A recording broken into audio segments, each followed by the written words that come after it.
Les matins d'hiver, j'aime me placer devant la fenêtre avec ma tasse de café et observer les oiseaux qui viennent à la mangeoire. Je peux les regarder de tout près en restant bien au chaud et sans me faire repérer. C'est un petit rituel qui m'apaise et m'émerveille. J'admire le détail de leur plumage. Je suis tous leurs allées et venues depuis les arbres et les buissons environnants.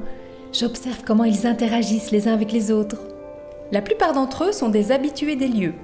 Il y a par exemple la mésange bleue. On la reconnaît à sa petite taille et à sa calotte bleue caractéristique. Voilà la mésange charbonnière, beaucoup plus grosse que sa cousine et très bonne chanteuse. On la reconnaît grâce à son ventre jaune orné d'une cravate noire.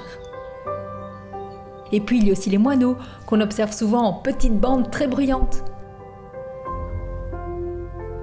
À terre, j'aperçois le pinson des arbres. Lui adore picorer les graines tombées au sol. Et puis, il y a l'étourneau, avec son plumage brillant aux reflets violets et verts, couvert de petites taches blanches. Il est magnifique. La saison froide est une période particulièrement difficile pour les oiseaux. On peut donc leur donner un petit coup de pouce en les nourrissant au jardin.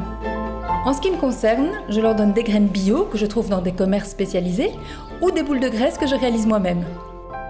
N'hésitez pas à varier le menu afin de contenter tout le monde. En plus des graines, vous pouvez mettre des pommes, des noix, des cacahuètes, etc.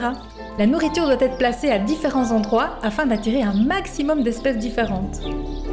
Accrochez les silos et les boules de graisse en hauteur, hors de portée des prédateurs bien sûr.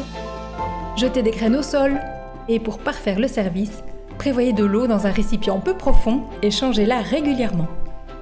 N'oublions pas non plus qu'un jardin naturel reste la meilleure source de nourriture pour les oiseaux.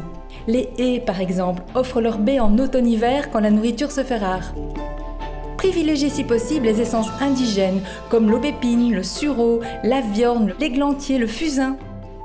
Multipliez un maximum les sources de nourriture en plantant des arbres, en faisant un compost, en laissant quelques fleurs sauvages monter en graines durant l'automne, en laissant des tas de bois morts.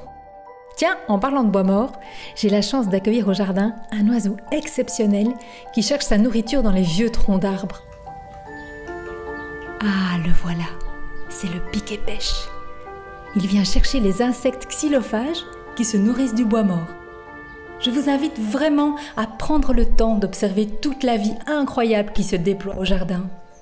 Et pour ceux qui n'ont pas la chance d'en avoir un, les balades en forêt ou à la campagne réservent aussi leur lot de surprises. Bonne balade à tous!